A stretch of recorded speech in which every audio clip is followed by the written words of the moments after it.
উৎসবমুখর পরিবেশে অনুষ্ঠিত হল মুনা নিউ জার্সি নর্থ চ্যাপ্টারের পিকনিক।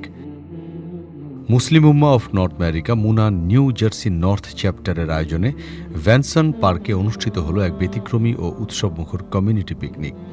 ২৬ জুলাই শনিবার সকাল ১০টা থেকে বিকেল ৪টা পর্যন্ত চলা এই পিকনিকে নিউ জার্সির বিভিন্ন শহর থেকে ৫ শতাধিক ডেলিগেট অংশগ্রহণ করেন। পুরো আয়োজন জুড়ে ছিল সম্প্রীতি, বিনোদন, আনন্দঘন পরিবেশ। দিনব্যাপী আয়োজনে শিশু কিশোর, যুবক ও বয়স্কদের জন্য ছিল নানা ধরনের খেলা ও প্রতিযোগিতা। সবচেয়ে বিশেষ দিক ছিল সিস্টার্স জোন। সেখানে নারীদের জন্য আলাদা সাংস্কৃতিক আয়োজন, প্রতিযোগিতা, বিনোদন ও খাবারের ব্যবস্থা ছিল।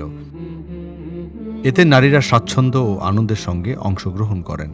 অত্যন্ত সফলভাবে সম্পন্ন এই আয়োজনে স্থানীয় শহর ও কাউন্টির কর্মকর্তারা উপস্থিত হয়ে কমিউনিটির সঙ্গে ঘনিষ্ঠ সম্পর্কের প্রমাণ দেন। অনুষ্ঠানে অতিথি হিসেবে উপস্থিত ছিলেন মুনা ইস্ট জোনের vice president brother Faruk Ahmed এবং মুনা নিউ জার্সি নর্থ চ্যাপ্টারের প্রেসিডেন্ট ইমাম আব্দুল মান্নান। পুরো আয়োজনটির ব্যবস্থাপনায় ছিলেন নিউ জার্সি নর্থ চ্যাপ্টারের সেক্রেটারি ইমাম হাফিজ আব্দুল শাকিল।